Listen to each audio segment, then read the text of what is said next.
sudahlah ikutilah ulama-ulama kita yang sangat hormat, sangat mengakui kedurian para habaib. Bahkan di situ banyak cerita-cerita yang termasuk ada dalam Habib Alex ini.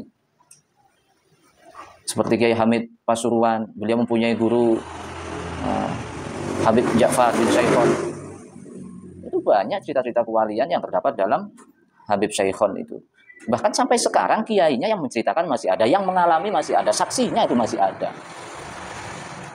Hanya orang-orang seperti kalian yang tidak mau mendengarkan karena kebencian, menghilangkan hal seperti itu.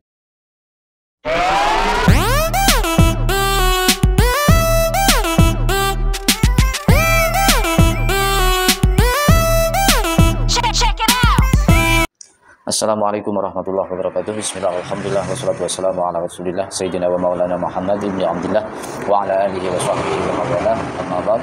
Jalanallahu wa iyyakum min ahli sa'adah wa alil manfa'ah fi dini wa dunya wal akhirah.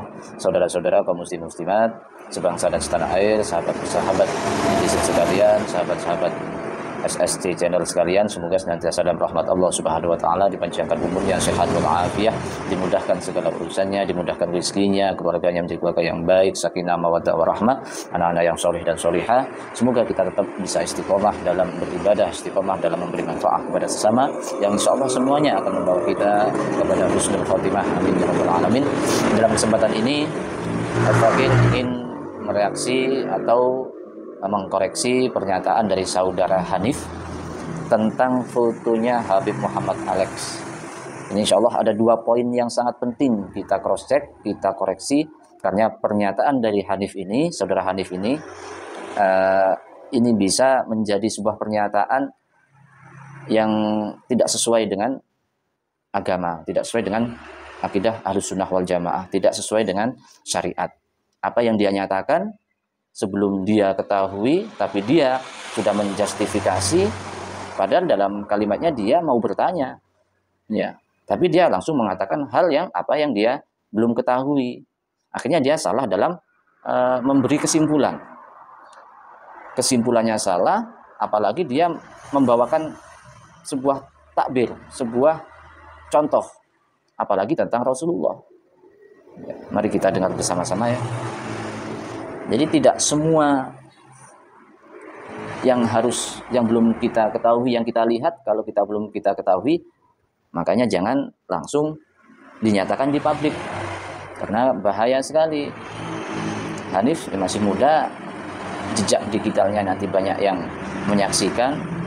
Apa yang kamu katakan, kalau baik itu bisa menjadi jariah amal baik, dan pahalanya siapapun yang mengerjakan, kamu akan mendapatkan.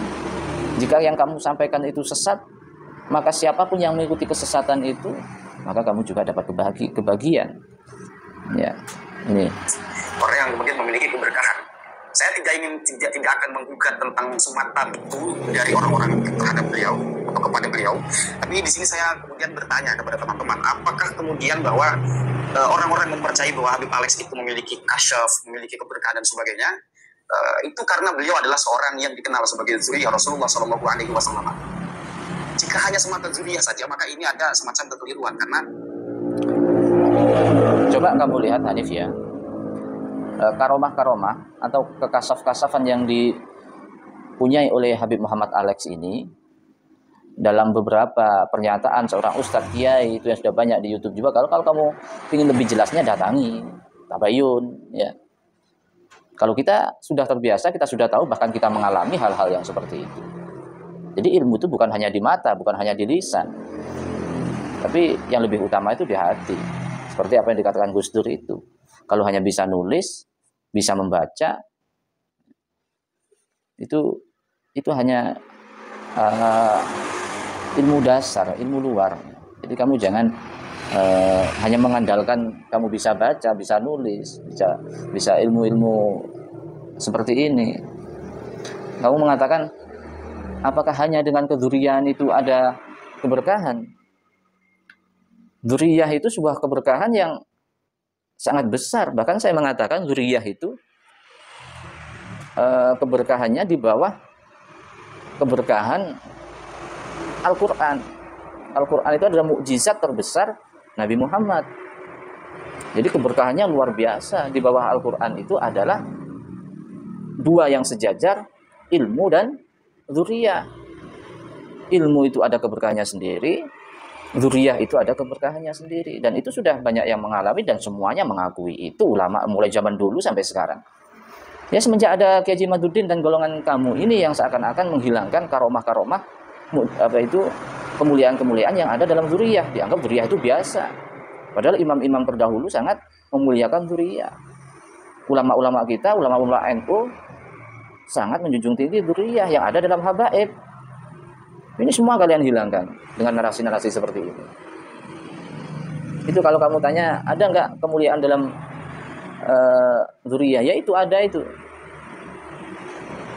Jika hanya semata dzurriyyah saja, maka ini ada semacam kekeliruan, karena fungsi apa yang disebut sebagai silsilah genetik atau nasab itu sebetulnya untuk amal itu sama sekali dua hal yang berbeda. Bahkan Nabi Muhammad, ini apa hubungannya? Yaitu genetik atau dzurriyyah dari Rasulullah dengan amal, dengan kasus foto yang mengambil keberkahan, ini sudah nggak ada hubungannya. Ya, dzurriyyah sendiri, amal sendiri.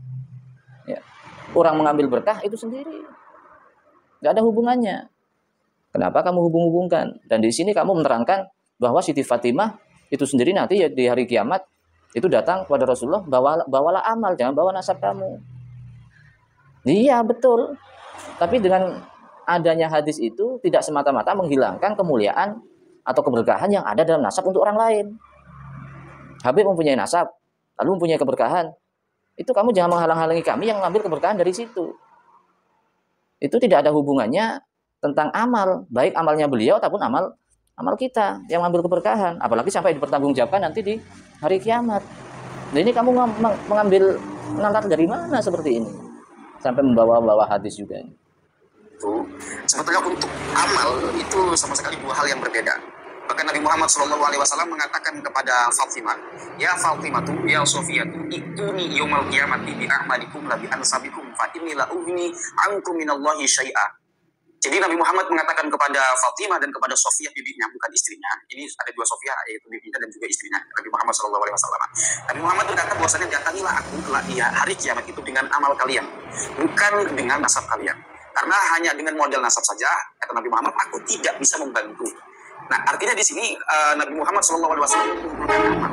Artinya Fatimah itu dijamin kemudian dalam ayat takhir itu, termasuk bagian daripada Alul Kisai, menurut para ulama tafsir, itu tetap yang diunggulkan adalah amalnya. Yang dijamin adalah amal Fatimah ini termasuk dari orang-orang yang salihah.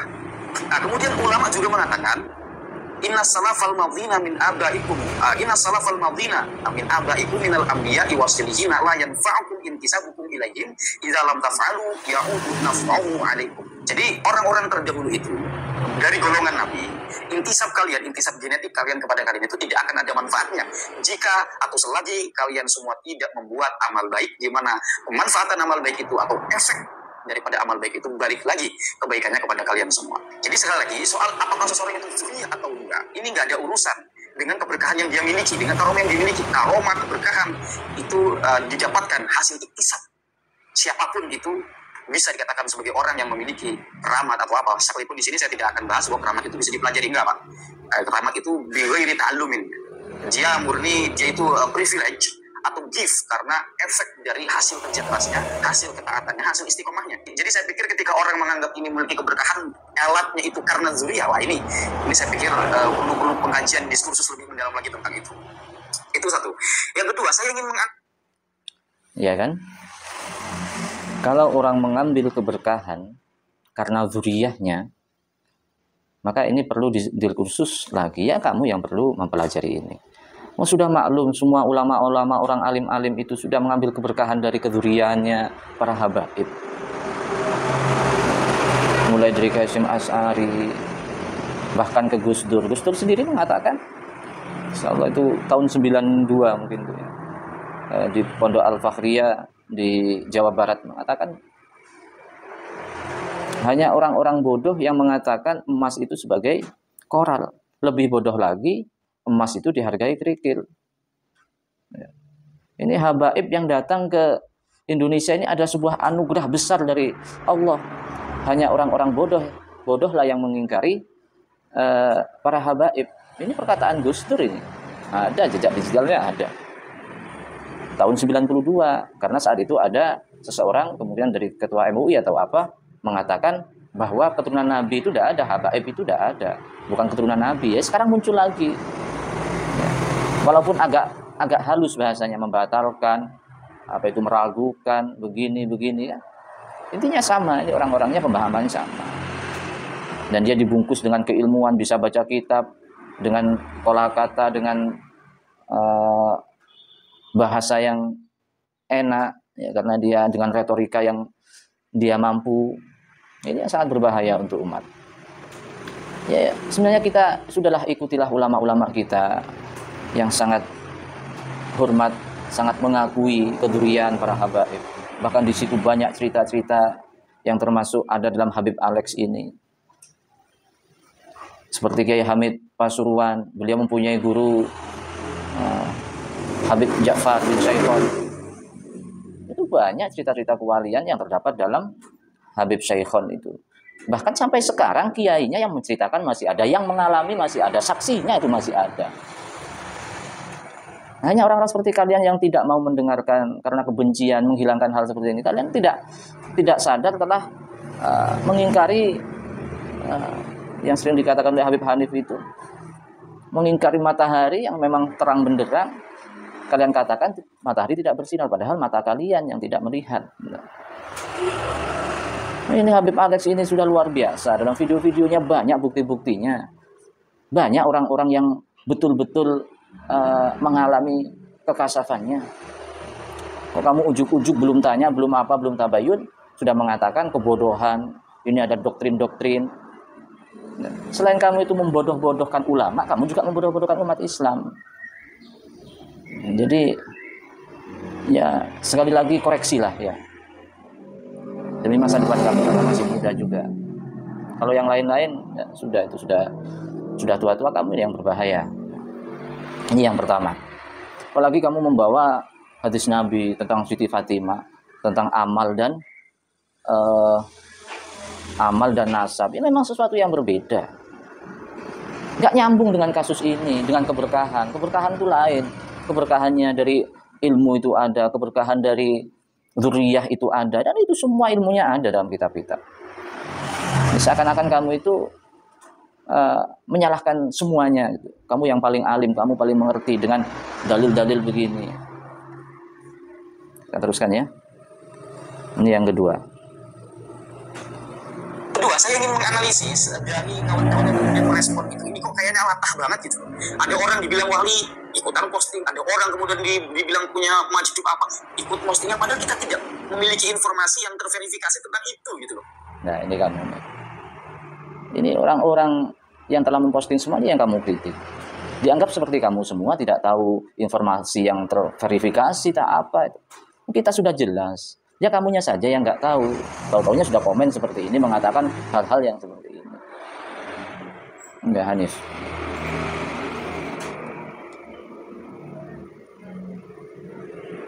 Itu gitu loh. Ini bagaimana sih cara kita ini? Apakah kita itu ikut-ikutan itu hanya lantas saja agar supaya kita dapat mobil, dapat apa? Karena mungkin kita pengen punya mobil nggak mampu, itu bagaimana? Jika kemudian keadaannya seperti ini, saya tertarik untuk menggunakan pendekatan atau visual analisis dari bagaimana sejarah ya. Ini 10 menit ya, tidak bicara historis itu sendiri. Ini malah cerita yang nggak nyambung ini. Nanti kita skip. Pernyataan terakhir menuduh kita tidak rasional karena kita memajang hanya ingin seumpamanya mendapatkan mobil karena kita tidak mempunyai uang, bahkan kita tidak mempunyai uang untuk beli rokok, katanya begitu. Jangan menduduh yang tidak-tidak. Padahal walaupun andaikan kita memajang lalu kita mendapat keberkahan lalu bisa mendapat mobil, itu bisa saja dan banyak terjadi. Orang-orang yang mencerita masih ada, kiai-kiainya masih ada yang mendapatkan keberkahan dari dzurriyyah, dari para habaib seperti itu. Cerita masyhur seperti orang yang di Surabaya yang memajang fotonya Habib Soleh Tanggul karena dia mempunyai banyak hutang, butuh uang, dia hanya memandang. Lalu suatu ketika ada pejabat dari Jakarta yang ke Habib Soleh Tanggul membawa uang yang banyak, dan akhirnya Habib Soleh Tanggul mengatakan apa? Ambilkan dari uang itu kepada putranya Habib Muhammad itu. Kasihkan pada orang di Surabaya, alamatnya ini butuh uang. Padahal beliau tidak kenal yang butuh uang di Surabaya pun nggak tahu, cuma hanya tahu fotonya karena katanya orang soleh, katanya seorang Habib keturunan Rasulullah. Dia ini sudah masyhur.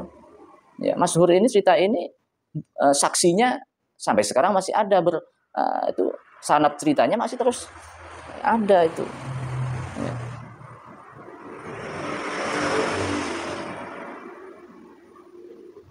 Nah, teruskan. Sejarah ya. Ini bisa di skip ini ya. Hidup dalam keadaan miskin yang penting sabar. Nanti orang sabar itu dapat surga. Nanti orang sabar itu kemudian dapat keberkahan. Harus tetap semangat bekerja walaupun upahnya itu tak sesuai. Yang penting kalian harus. Ini sudah bukan ya? Ini sudah lain. Ini sudah cerita yang tidak nyambung sama sekali, cerita seorang budak-budak atau gimana gitu ya. Ya. Jadi pesan saya kepada khususnya pada Hanif, koreksi dulu. Jangan merasa kamu paling alim, kamu paling pintar, sehingga kamu mengatakan kita yang katakanlah orang awam di bawah itu hanya sekedar ikut-ikutan, tidak berdasarkan ilmu. Kita tidak mempunyai guru, ya. Yang punya ilmu dan sikap yang tepat itu hanya kamu. Bahkan kamu menghilangkan histori-histori, cerita-cerita kekaromahan dzurriyyah Rasul, para habaib yang sudah dialami oleh ulama-ulama terdahulu, yang sangat dimuliakan oleh ulama-ulama NU, ya, ulama-ulama Nusantara, guru-guru kami, sampai semuanya itu tersambung. Makanya ilmu itu harus bersanad, ya. Bukan hanya membaca lalu disampaikan. Ilmu tanpa sanad yaitu berfatwa mengatakan sesuai dengan kehendaknya, seperti yang disampaikan Imam siapa itu, yang dikutip juga dalam yang dikatakan oleh Imam Ibnu Mubarak, yang dikutip oleh Bukhari Muslim dalam muqaddimahnya, al-isnad minad-din. Cerita-cerita sanad-sanad ilmu dari guru ke guru ke guru itu termasuk dari agama, jangan dihilangkan. Kalau tanpa itu, laulal isnad laqala man syaa ma syaa. Jadi orang bisa bercerita, orang bisa memfatwakan semaunya sendiri. Orang-orang yang hasud berfatwa karena kehasutannya. Haram mencium tangannya habaib, kebodohan memajang fotonya habaib, tidak ada keberkahan dalam dzurriyyah. Itu kan kesimpulan-kesimpulan karena hawa nafsu, karena ilmunya tidak bersanad. Ya, mungkin inilah yang dapat saya sampaikan. Ada salahnya, ada kurang lebihnya, saya mohon maaf. Kalau ada baiknya, semoga bermanfaat. Hadza minni wal 'afwu minkum. Wassalamualaikum warahmatullahi wabarakatuh.